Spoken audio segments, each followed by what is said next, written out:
Hey guys, it's Justin Thing here. I believe that the right systems can help you grow wealthy, stay healthy, and enjoy richer relationships.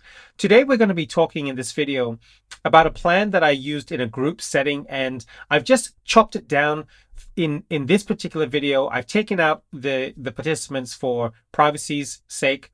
But what it is it's a plan for life on one page as opposed to multiple pages as some life plans are.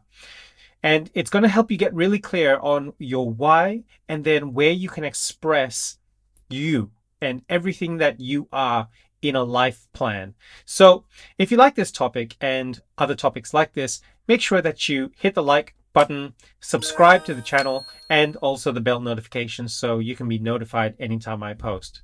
So we're going to get straight into it right now, but stay until the very end because I'm also going to show you how you can take this life plan, flip it on its head, and turn it into a business plan. Because at the end of the day, us as entrepreneurs, our businesses are expressions of who we are. And so at the end of this, I'll show you where you can get the worksheet as well as how to flip it on its head and turn it into a one-page business plan.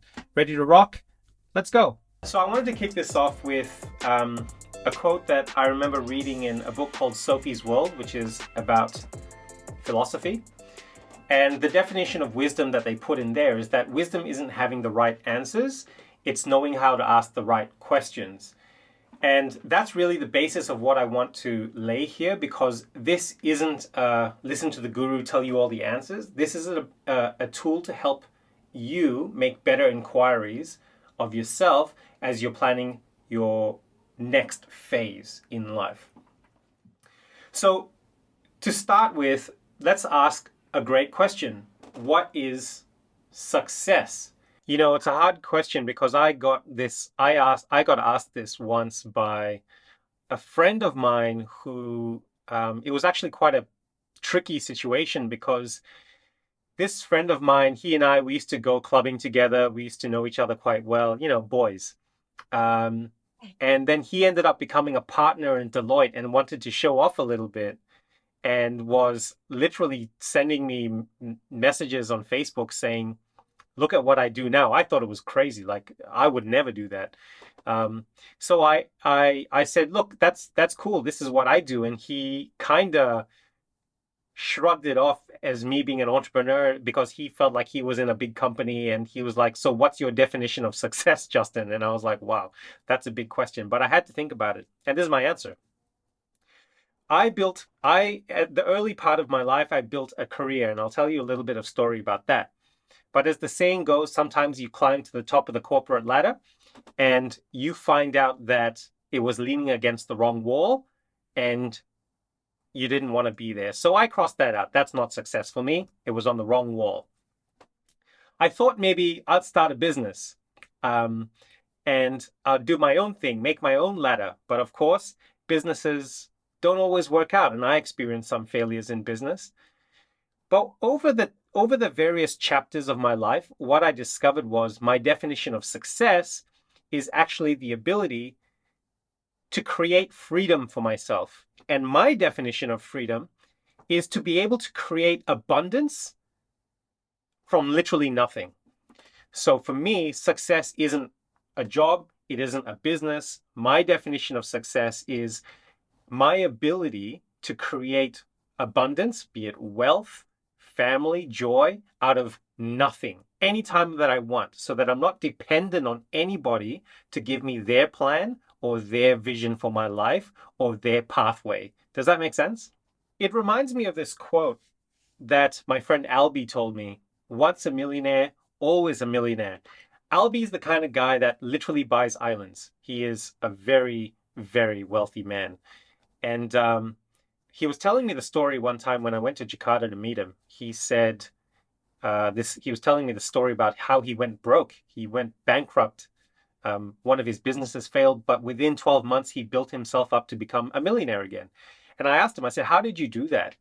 And he said, well, once you're a millionaire, it's already inside you. Whether you have $1 million or not, you know how to do it and you recreate it. And I found that to be true. I believe that sitting here, I am in the presence of greatness.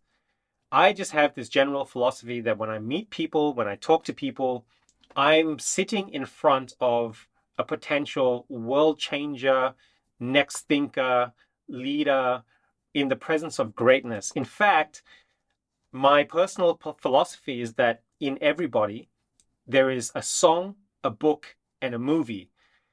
This got me into a lot of trouble in my life because I always tried to create a really good story.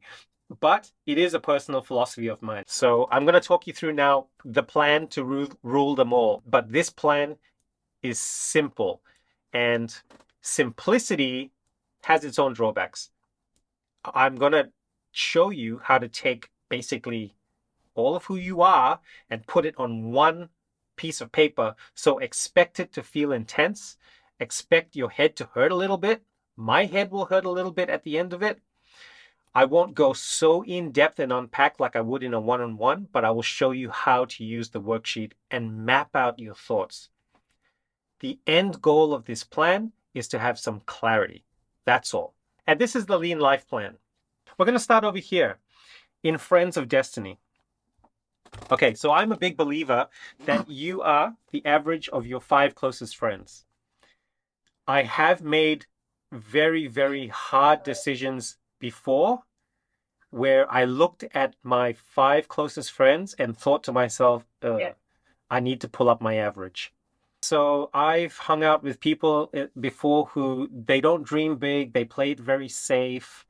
Their idea of a business is just working in a business. So, like let's say they liked baking, so they started a bakery and now they just work in this business and they hate it and they want to escape it. But to them, I have a business. I don't believe in that because I believe you've just paid for your own job. You just have a job. I don't really believe you're enjoying life or doing the thing that you wanted to do. And I looked at, they weren't a baker, but I looked at my friends and I thought, yeah, I need to pull up my average a little bit. So I didn't cut people off, but I did seek out people who challenged me, who were, much, for example, there's always a room where you are the poorest person in the room. and there's always a level. Now, I'm not saying that money is the measure of everything. I'm just saying that you're always in a room where you feel like I haven't achieved what they have. And that's a good room to be in. Find a friend in that room. Ideally, you'd have somebody who's great with wealth, somebody who's great with family, somebody who's great with selflessness. For example, you can fill in what you think is important, selflessness, whatever. You could find somebody who is, not just selfless, but philanthropic, or somebody who's great with business, or somebody who's built a great career. Whatever it is, find people that inspire you. So those are your 5 closest friends. Now, how do you identify friends of destiny? Okay, so here is where we go through past, present, and future. This is purely about understanding yourself. A great mentor of mine told me, he said, Justin, you've done a lot of thinking about what you like to do and what you're good at. But that's the internal work. You got to do the external work.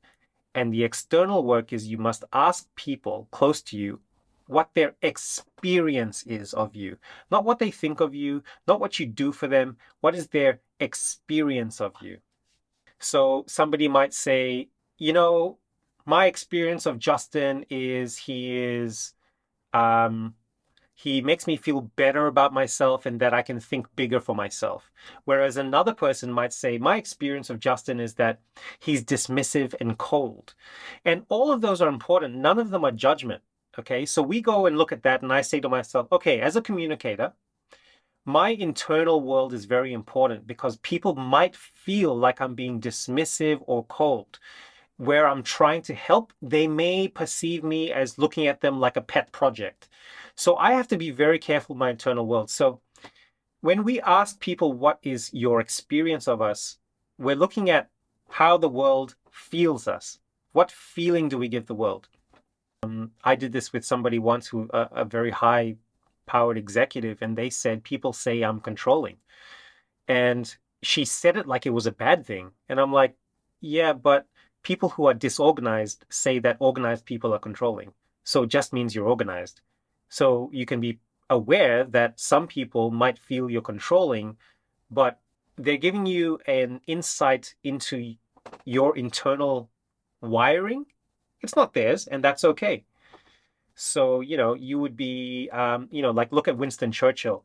He failed in politics before the war. He failed in politics after the war. He was only useful for that one period of time where he could say, I'm not going to listen to anybody. We're just going to do it my way. And that's why he failed at politics, but he was so useful in that one context. So it's all about context. How do you know what your future friends of destiny will say about you? So the thought experiment is we imagine, and forgive me for being morbid, we imagine for a second that you are standing on a sunny day at your own funeral. And people are doing speeches about you. Your parents, your best friend, your wife or husband, your children, and we decide what the one thing is we would want them to say about us, because that reveals our values.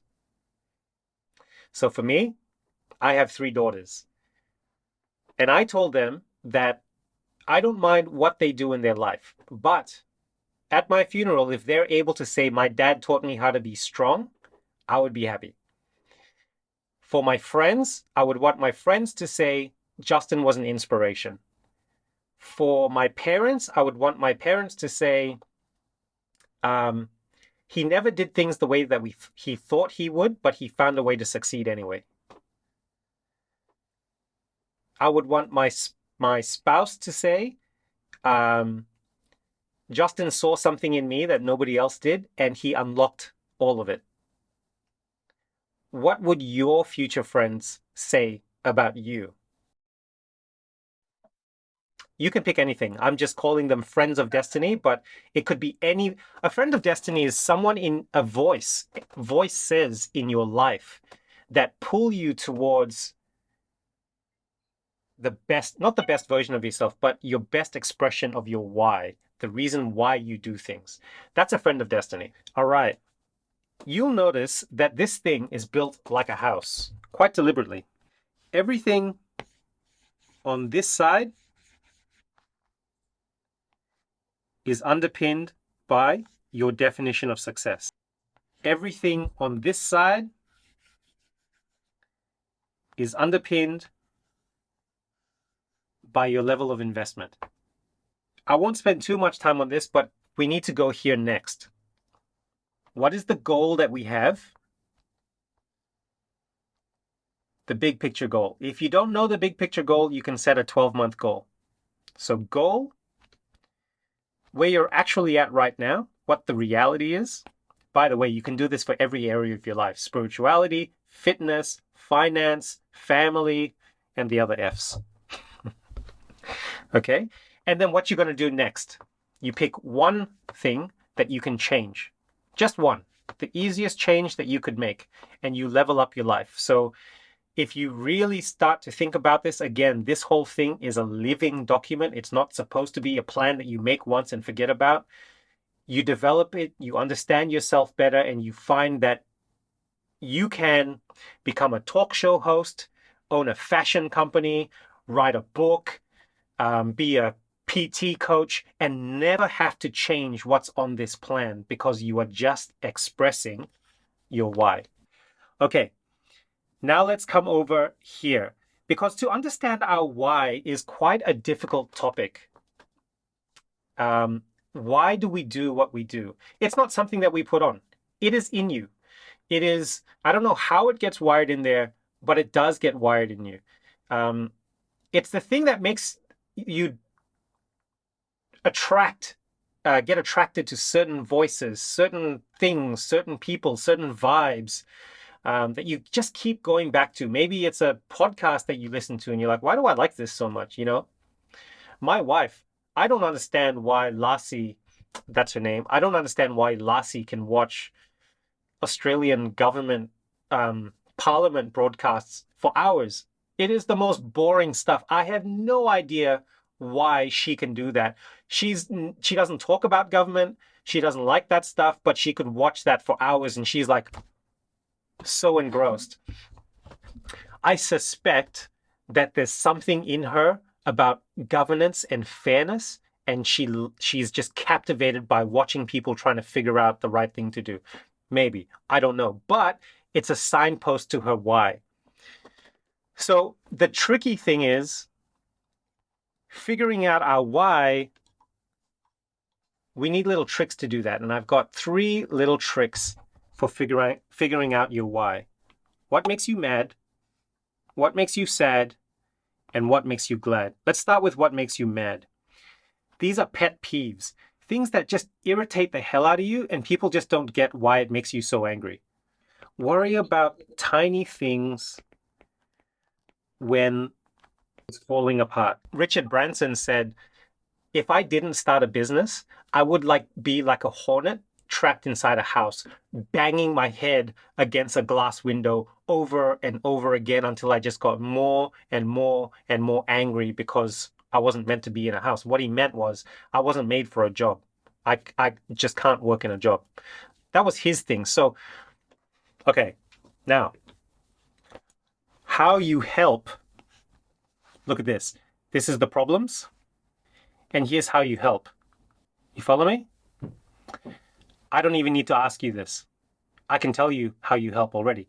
You just take this and you make it the opposite. So, worrying about the tiny things is help people remember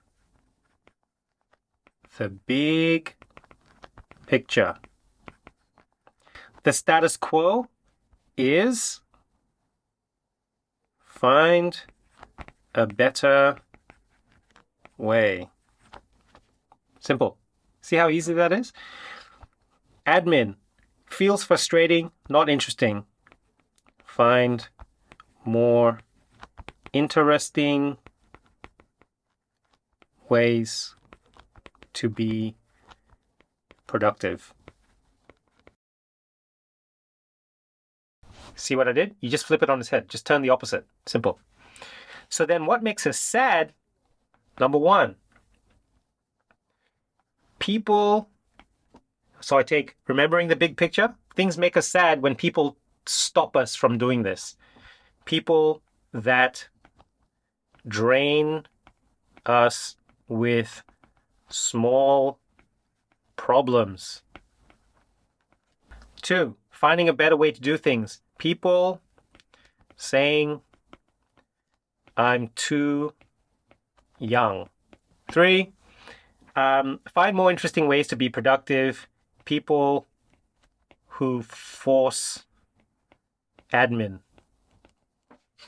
So, do you see how just starting with what makes you mad, what makes you sad, and how you help already starts to give you a little bit of clarity around what the hell you're on this planet to do. It doesn't matter what you do, why you do it stays the same. This is one of my favorites, this what makes me glad thing. And this is how we do it. On a separate piece of paper, or you can maybe do this mentally, but I do recommend writing it down. And we'll take about 60 seconds to do this. You're going to write 10 specific moments or experiences or things you bought that made you happy in the last 12 months, that contributed to your happiness. So I wouldn't say, for example, being in the sunshine. I wouldn't say that. That's too general. I would say, for me personally, the last 12 months, I bought a car that I've wanted since I was a little boy. Okay? And I'm going to come back to this example. It's a specific car, that I bought that I wanted since I was a little boy. So it was an acquisition. an experience was seeing somebody that I coached as a business owner uh, become a multimillionaire because he got venture capital funding from Twitter. That made me happy. So it doesn't have to be big, but just specific. Okay, now next to the 10 things that you wrote, this is what we're going to do. We're going to put an X or a highlight next to each one of them that made you happy for 3 months or longer. Highlight the ones that made you happy for 3 months or longer.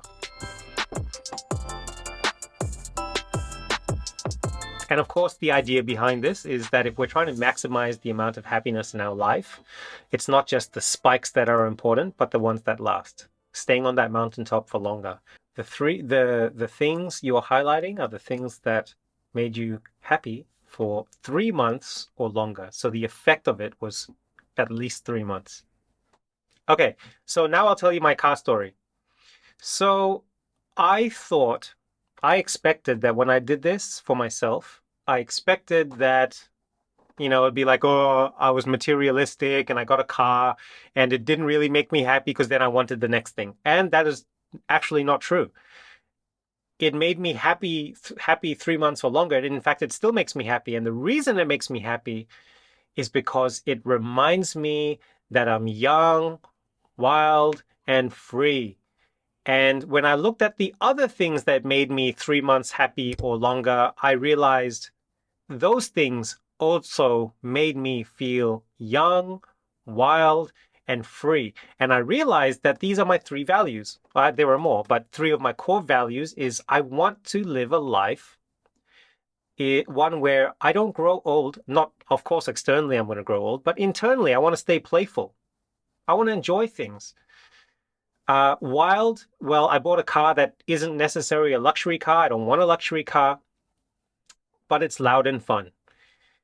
And I feel free because the moments that I enjoy it the most are when I am on an open road in sunshine and I just feel like I am so blessed to be able to just leave anytime I want and drive anywhere I want. And I don't have to be sitting somewhere and there's nobody telling me that I need to sit here and I can't drive around the country if I want to. So those were my values. And I found that that's why those things made me happy. So now I'm just going to try to do more of it. So the question is, do you see a pattern in yours? Is there a pattern where you're like, these things make me glad? It's such a powerful exercise. All right, so let's look at what we have. We've got things that make us mad, things that make us sad, things that give us joy, and ways that we help the world. Our contribution to society and the world. Just those 4 things are setting us on a path of expression. But in order to do that, we all know that we can't do it without resources, which is why the investment underpins it. Investment is the 3 E's. This isn't mine. This is from Robert Kiyosaki. The 3 E's are education, experience, and excess cash. Income is irrelevant. I know people on $50,000 US a year who have multiple properties. Excess cash is what's important. Oh, feels so good saying that. Excess cash is a person who says, you wouldn't believe this, but let me tell you this. There's a body of work done by Adam Grant where he looked at all of these entrepreneurs who have built successful businesses, and he wanted to test this idea of going all in. And you know what he found? He found that the entrepreneurs that went all in, quit their job, believed in themselves, they actually built really fragile businesses that didn't last. The ones that actually built the businesses that did last, including Microsoft, Bill Gates, Apple, are the ones that stayed, believe this or not, stayed in a full-time job, controlled their risk, and then made bigger plays over here.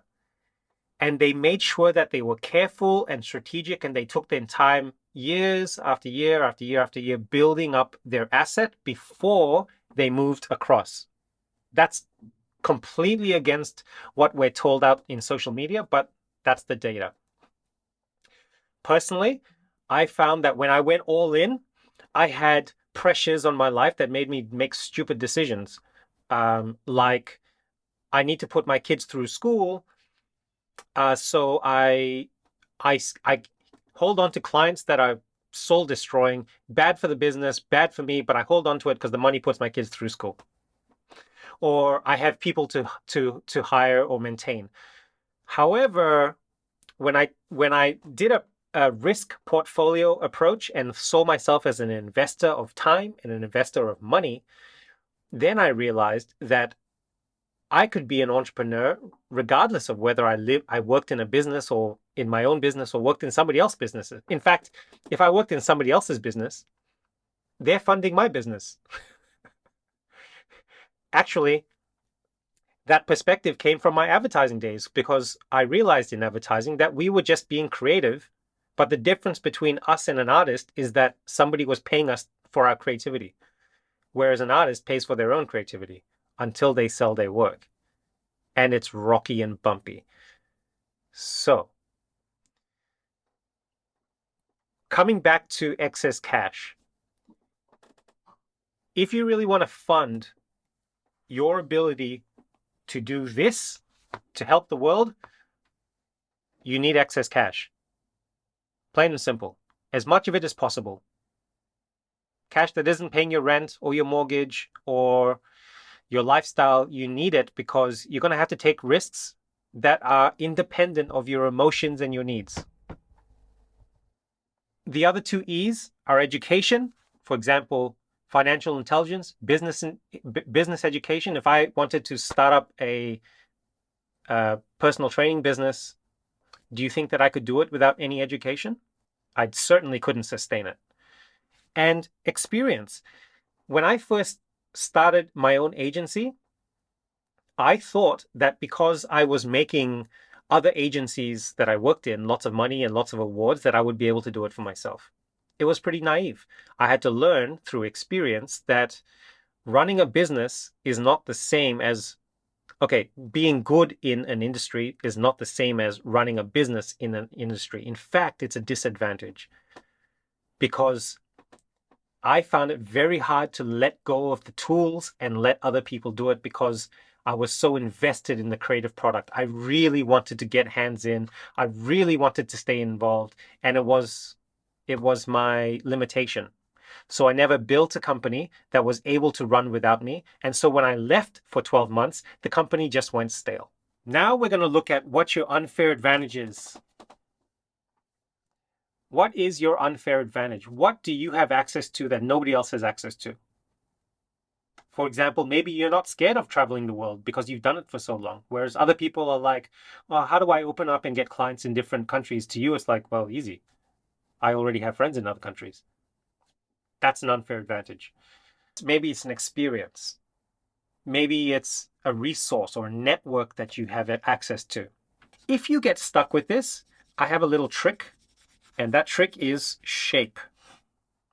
So S.H.A.P.E stands for skills, heart, aptitude, personality, experience. So you are very, very unique because you have breadcrumbs that nobody else had.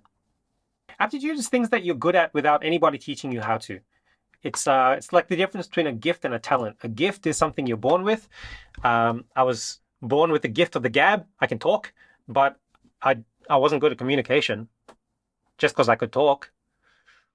So I had to train and learn to develop that gift into a talent, and I'm still learning how to communicate well. That's skills. Aptitude is things that you're born with. Heart is what are you passionate about that nobody else is passionate about. So this is the shape of you. If you go through this, plus you add your unique experiences, you realize that you have some unfair advantages. Now, where can you express yourself? what channels or mediums suit you? So, this is where I can express myself. I can express my why here. So where can you express yourself? So you might say, it might be friendship circles, it might be conferences, it might be in-person workshops, it might be Facebook groups. That's for you to decide where you can express yourself. It might be in a sales organization.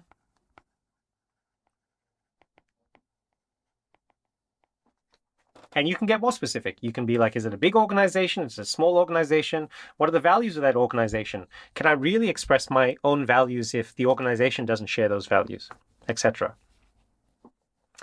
All right, we are landing. So here, I just want to give you the ability to give yourself the permission to be a multi-hyphenate, to say that I am not a doctor or a PT. This is who I am. So I am a PT hyphen coach hyphen big picture thinker hyphen sales guy hyphen, and you just make yourself whatever hyphenate you want to be, because that's who you are. And it's okay.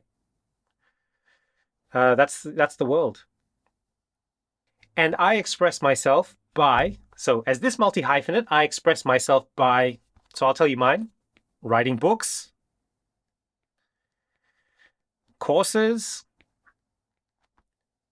workshops. You decide yours. This section here is all of this put into here and here. So it's the summary. And as you really develop this, even this becomes the summary of this. So essentially, as you have evolved this living document, all of this actually just helps you define who you are in one square. Not one page, one square. And then